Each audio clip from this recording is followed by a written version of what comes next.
नई सुबह ने आगाज, मरियम नवाज, मरियम नवाज, नई सुबह की आवाज, मरियम नवाज, मरियम नवाज, सुबह की आवाज, मरियम नवाज, मरियम नवाज, नई सुबह ने आगाज, मरियम नवाज, मरियम नवाज।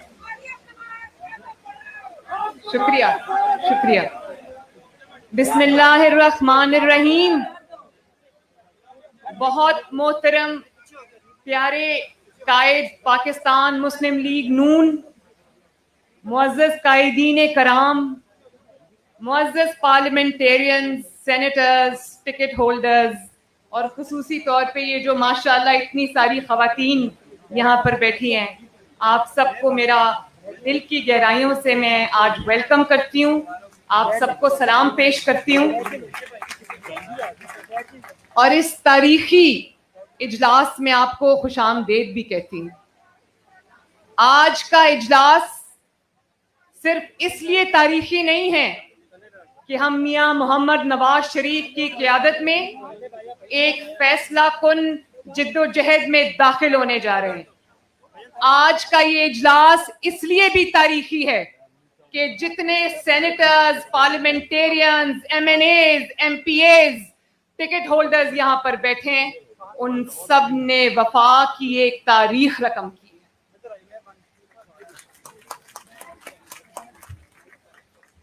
आप सब ने ना सिर्फ वफा की तारीख रकम की है, बल्कि आप सब ने जिद्दोजहद की। आप सब ने पाकिस्तान का जो मुस्लिम लीग का कल्चर था, ख्वाजा आसिफ ने बिल्कुल ठीक कहा कि आपने 72 साल के बाद मुस्लिम लीग का कल्चर बदल दिया है। जिस तरह आप जुल्म के सामने, जबर के सामने, धौंस और धांधली के सामने आप खड़े रहे हैं, अपने कायद के साथ, अपनी जमात के साथ, कायद के मौक़िफ़ के साथ, कायद के नैरेटिव के साथ, अपनी बहन के साथ, आपकी अपनी बेटी के साथ। मैं आप सबको दिल की गहराइयों से ना सिर्फ सलाम पेश करती हूँ बल्कि सलूट करती हूँ।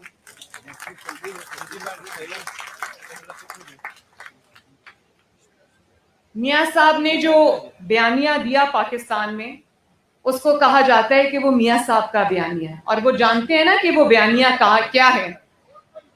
अगर उस बयानिए को सिर्फ एक नारे में समो दिया जाए तो वो है वोट को इज्जत दो। तो फिर मियां साहब तो असेंबली में नहीं है ना, मियां साहब तो ना अहल हैं, मैं भी ना अहल हूं, तो मियां साहब फिर किसका मुकदमा लड़ रहे हैं? कौम से भी ज्यादा कौम के वोट की तर्जुमानी कौन करता है? आप सब करते हैं। तो इससे ज्यादा जो कौम के साथ ज्यादती हुई है, जो वोट की इज्जत और वोट की हुर्मत पामाल हुई है, उसके सबसे बड़े गवाह यहां पर ये MNAs, टिकट होल्डर्स और सेनेटर्स बैठे होंगे।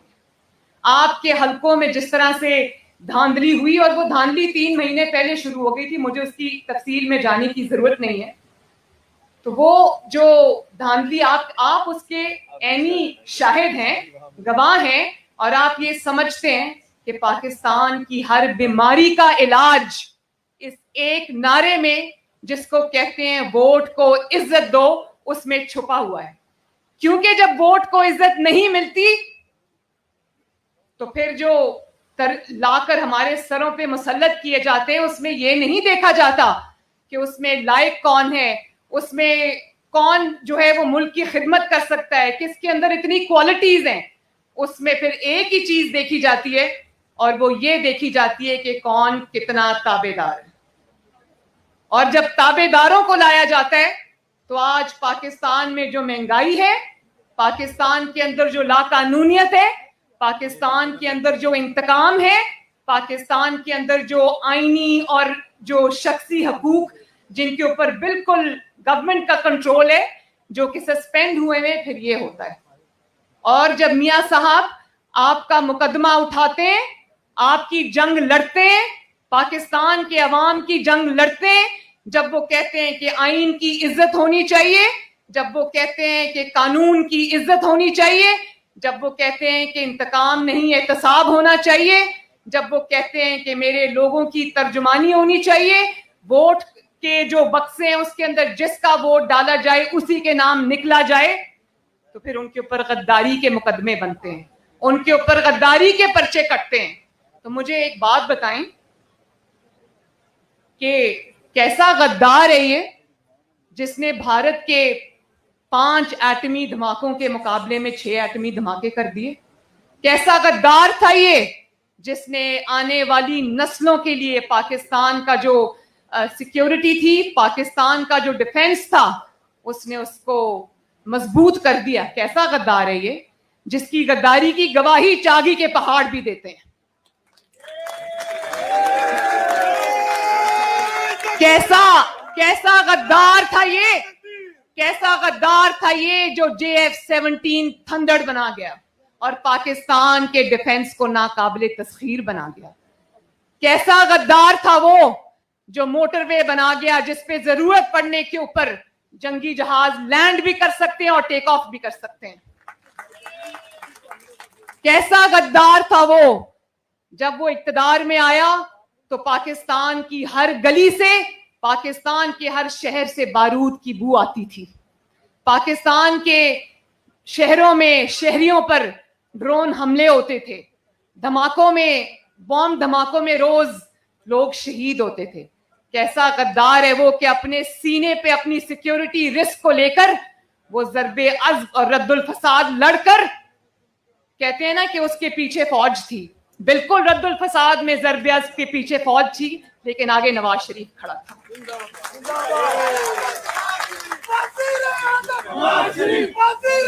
नवाज शरीफ ने ये नहीं कहा। कैसा गद्दार था जो मुल्क में खजाना कमजोर होने के बावजूद उसने फौज को, पाकिस्तान की अफवाज पाकिस्तान को ये नहीं कहा कि इतनी बड़ी बड़ी जंगें हम लड़ने जा रहे हैं, हम आपकी तनख्वाहें नहीं बढ़ा सकते, हम आपको पैसे नहीं दे सकते। उसने अपनी हुकूमत का पेट काट कर पैसे निकाल कर जो है वो दिए उस जंग के लिए और आगे बढ़ के वो जंग लड़ी। कैसा गद्दार है वो जिसको जब पाकिस्तान मिला तो 20-20 घंटे लोड शेडिंग होती थी, पाकिस्तान को रोशनियां देकर चला गया। कैसा गद्दार था वो। और फिर बड़े अफसोस की बात है, कल इस्लामाबाद हाई कोर्ट से ये हुक्म आया कि इश्तिहारी को इश्तिहारी डिक्लेयर किया जाए और उसके पर्चे जो हैं और इश्तिहार जो हैं वो जगह जगह लगाए जाएं। आप लगाएं इश्तिहार, उसमें बेशक आप नवाज शरीफ का चेहरा डाल दें, लेकिन जब आप गद्दारी का, भगौड़े होने का इश्तिहार लगाएंगे तो लोगों को उसमें जनरल परवेज मुशर्रफ की शक्ल नजर आएगी।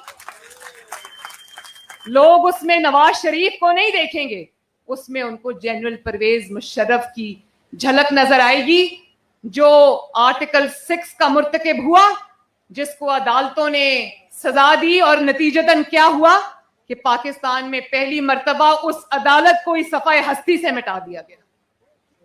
वो कानून को, आइन को, पाकिस्तान के 22 करोड़ अवाम को मुक्के दिखाता हुआ निकल गया और किसी अदालत की, किसी जज की इतनी जुर्रत नहीं हुई कि उसको दलकार सके कि तुम भी मुल्क में वापस आओ।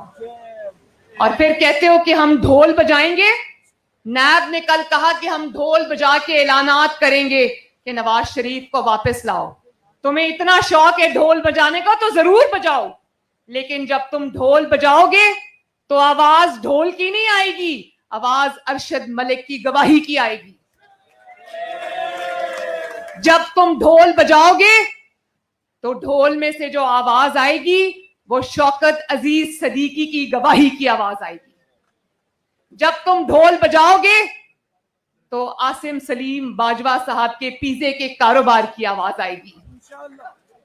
जब तुम ढोल बजाओगे तो आवाज आएगी कि किस तरह नवाज शरीफ के खिलाफ साजिशें करते रहे। आवाज आएगी कि नैब को कुछ खास फेस और कुछ खास केस ही क्यों नजर आते हैं।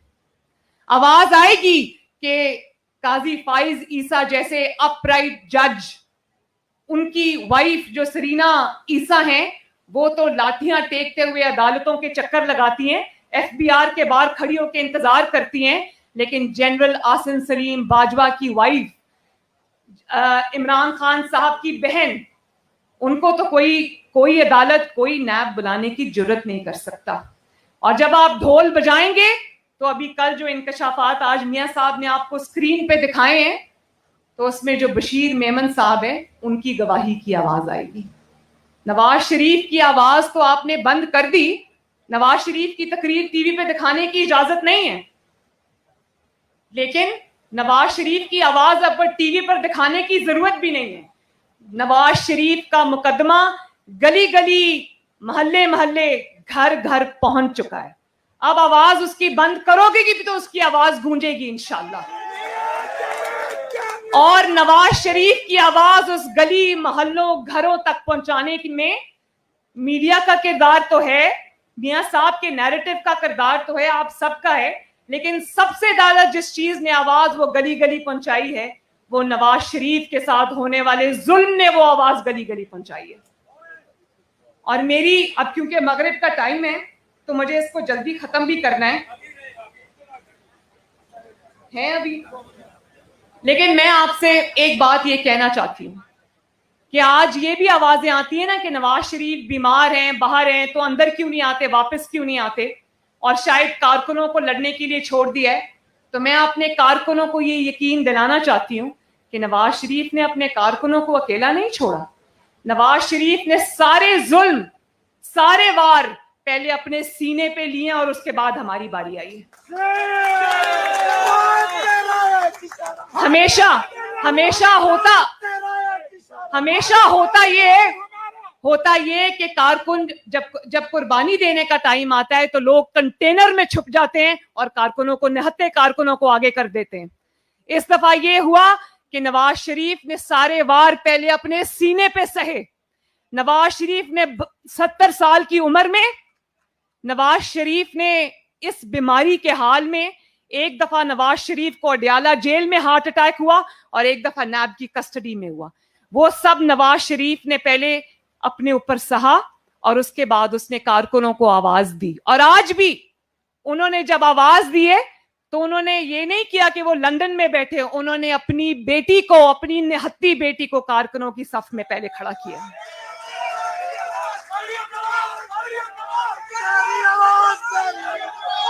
और जब कुर्बानी देने का वक्त आएगा तो आप मरियम नवाज शरीफ को सबसे पहले सफ में खड़ा देखेंगे इंशाअल्लाह ताला। नवाज शरीफ एक मशरकी वालिद हैं, वो एक मशरकी वालिद हैं, बहुत मोहब्बत करने वाले शफीक वालिद हैं और अपनी बेटी के लिए वो ओवर प्रोटेक्टिव हैं। लेकिन वो उस आदमी का आप जज्बा देखें, उस इंसान का जज्बा देखें कि जिसको जरा सी आहट पे होता था कि मुझे गिरफ्तार ना कर लें, कहीं बेटी को कोई गिरफ्तार ना कर ले। उन्होंने मुझे फोन करके कहा कि बेटी अपना बैग तैयार करो, अगर गिरफ्तार हो तो सीना तान के जाना और घबराना नहीं, क्योंकि जब इस तरह के हथकंडों पे ये उतर आते हैं तो इसका मतलब है कि हुकूमत के दिन थोड़े हैं। और आखिर में मेरे साथ वादा करें कि जब भी नवाज शरीफ पे कोई इम्तिहान का वक्त आया, नवाज शरीफ ने कोई तहैया किया तो अल्लाह ताला ने उसकी मदद की, अल्लाह ताला ने अपनी नुसरत उतारी और नवाज शरीफ को फतहयाब किया। तो इंशाअल्लाह ताला आज आपका जज्बा देख के मुझे ये यकीन हो गया है कि ये तहरीक अल्लाह के फजलो करम से कामयाब हो चुकी है। और आखिर में मेरे साथ वादा करो कि इंशाअल्लाह ताला पाकिस्तान का सर नहीं झुकने दोगे, आईन का सर नहीं झुकने दोगे, कानून का सर नहीं झुकने दोगे, जमहूरियत का सर नहीं झुकने दोगे, वोट की इज्जत और हुर्मत का सर नहीं झुकने दोगे, पाकिस्तान के अवाम का सर नहीं झुकने दोगे। और मुझसे वादा करो कि अपने कायद मोहम्मद नवाज शरीफ के नजरिए का सर नहीं झुकने दोगे। और वादा करो कि पीडीएम और ये जो अब मूवमेंट चल रही है इसके अंदर शाना बशाना अपने कायद के, अपनी बहन के, अपनी बेटी के पूरे जज्बे और तैयारी के साथ शरीक होगे इंशाअल्लाह। और जो पाकिस्तान के अवाम ने, एक मिनट बेटा, पाकिस्तान के अवाम ने जो पीडीएम से, जो नवाज शरीफ से, जो मुस्लिम लीग नून से अपनी उम्मीदें वाबस्ता कर ली हैं, उन उम्मीदों को टूटने नहीं दोगे। एक जो भी आज आप उठा के देख ले, चाहे वो कारोबारी हो उसकी उम्मीदें हैं, या वो रेड़ी वाला हो, या वो ताजिर हो, या वो मीडिया पे जुल्म हो रहा हो, या कोई जज है जिसको निशाना बनाया हो, या कोई भी है, वादा करो कि उनकी उम्मीदें जो नवाज शरीफ से वाबस्ता उनको टूटने नहीं दोगे। वादा करते हो? अल्लाह ताला आप सबका हामी और नासिर हो। पाकिस्तान जिंदाबाद। पार्लियामेंटेरियंस, मुस्लिम लीग नून का एक एक parliamentarian, MNA, MPA, senator, ticket holder जिंदाबाद। शहबाज शरीफ जिंदाबाद। हमजा शहबाज जिंदाबाद। और आखिर में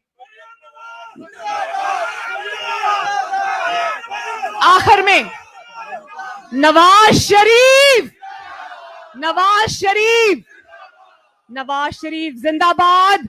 पाकिस्तान मुस्लिम लीग नून जिंदाबाद। बहुत बहुत बहुत शुक्रिया। ये थी वक्त की आवाज, पाकिस्तान के मुस्तकबिल की आवाज, मरियम नवाज। बिला ताखीर हमारे बहुत ही प्यारे पाकिस्तान मुस्लिम लीग नून के सीनियर नायब सदर नवाज शरीफ का एतबार जनाब शाहिद हाकान अब्बासी साहब।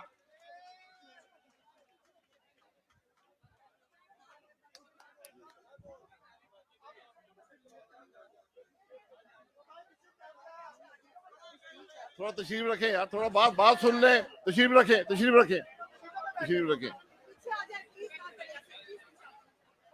मगरिब 5:39 है।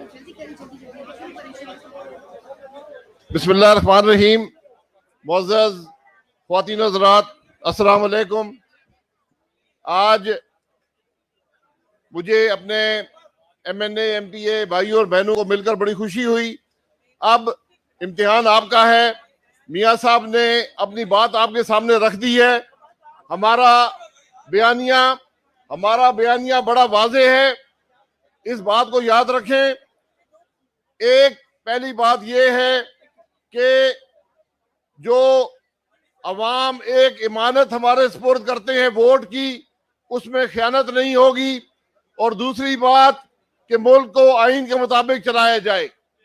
हमारा किसी से झगड़ा नहीं है, हम आइन की बात करते हैं। हमारा झगड़ा, हमारा मसला उन लोगों से है जो आइन तोड़ते हैं। इस बात को याद रखें। अब इम्तिहान आपका है। ये 2 महीने अपनी जमात के लिए, PDM के लिए वक्फ कर दें। ये आसान काम नहीं है। ये मुस्लिम लीग नून पहली जमात है जिसकी लीडरशिप जेलों में गई। नवाज शरीफ साहब गए, मरियम नवाज साहब गई, शहबाज शरीफ आज भी जेल में है, हमजा शहबाज आप भी जेल में है, बहुत से लीडर गए। अब इम्तिहान आपका है। आपने बाहर निकलना है, लोगों को निकालना है। खानापुरी की बात मत करें। मैं तकरीबन इस पंडाल में सबसे पुराना हूं इस जमात के अंदर। शायद राना तनवीर साहब ज्यादा हैं, जावेद हाशमी साहब तो मैं 9वीं में पढ़ता था तो लीडर थे। लेकिन आज आपको निकलना होगा और खानापुरी के लिए नहीं। अगर लाठी पड़ेगी तो पहली लाठी आपको